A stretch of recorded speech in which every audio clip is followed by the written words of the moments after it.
नमस्कार, news for nation देख रहे हैं आप और मैं हूं अदिति आपके साथ। देखिए, बिहार में ठंड ने दस्तक दे दी है, वो भी जोरदार। और ऐसे में सुबह और शाम में विजिबिलिटी जो है वो कम होने लगती है। कोहरे की सफेद चादर सुबह तो देखी जाती है और रात होते होते विजिबिलिटी भी काफी कम हो जाती है। लेकिन ऐसे में ट्रेन से सफर करने वाले पैसेंजर्स के लिए दिक्कतें बढ़ जाती है। इसीलिए रेलवे ने अपना एक्टिव मोड ऑन कर लिया है और कुछ कुछ ऐसे रूल्स रेगुलेशन वो लेकर आए हैं जिससे पैसेंजर्स जो ट्रेन से ट्रैवल करते हैं उनके लिए सुविधा बढ़ाई जा सके, उनको मतलब दिक्कत ना हो इस ठंड के मौसम में। चलिए आपको इसके बारे में हम थोड़ा विस्तार से बताते हैं। बिहार में बढ़ती ठंड और डेंस कोहरे को देखते हुए रेलवे ने अपनी हाईटेक सेफ्टी सिस्टम को एक्टिव कर दिया है। ईस्ट सेंट्रल रेलवे ने मंडे से एक व्यापक विंटर सेफ्टी कैंपेन शुरू किया है ताकि कोहरे के असर को कम किया जा सके और पैसेंजर्स की सेफ्टी सुनिश्चित रहे।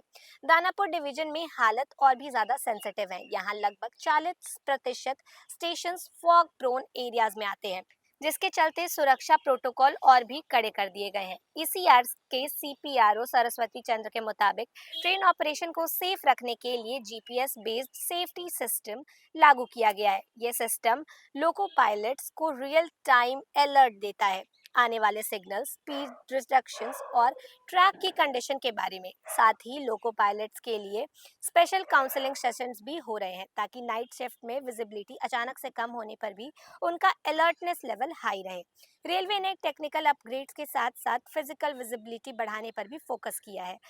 सेंसिटिव रूट्स पर high intensity flash lights, retro reflective post, visibility test object और नए पेंट से बनी ट्रैक साइड लाइंस लगाई जा रही हैं। ये मार्किंग लोको पायलट्स को डायरेक्शंस और डिस्टेंस समझाने में हेल्प करती है, खासकर दानापुर डिवीजन और एनसीआर के उन हिस्सों में जहां डेंस फॉग के कारण विजिबिलिटी कुछ मीटर्स तक गिर जाती है।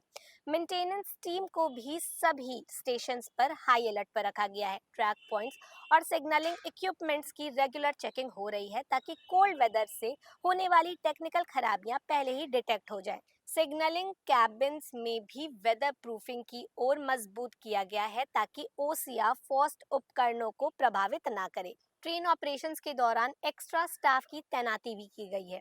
फॉग सिग्नलिंग पटाखे, हैंड सिग्नल्स और फॉग पेट्रोलमैन को कई रूट पर लगाया गया है। ये स्टाफ रात और सुबह के समय लगातार ट्रैक पर गश्त करते हैं और लोको पायलट्स को टाइमली संकेत देते हैं। इससे ट्रेन की स्पीड कम होने के बावजूद सेफ्टी और एक्यूरेसी मेंटेन रहती है। रेलवे का कहना है कि जहां जरूरत होगी वहां सिलेक्शन स्पीड कम किया जाएगा और ट्रैक की स्ट्रिक्ट पेट्रोलिंग और कंटिन्यूअस मॉनिटरिंग पूरी सर्दियों यानी फरवरी के एंड तक जारी रहेगी।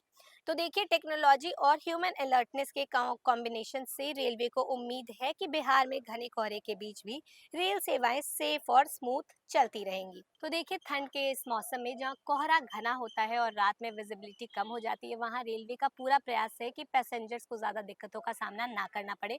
उनकी सेफ्टी प्रायोरिटी है। लेकिन जमीनी स्तर पर ये सब कैसे होता है, ये सब कुछ हम आपको अपडेट करते रहेंगे। फिलहाल इस खबर में बस इतना ही। ऐसे ही लेटेस्ट अपडेट के लिए बने रहे न्यूज़ फॉर नेशन के साथ। धन्यवाद।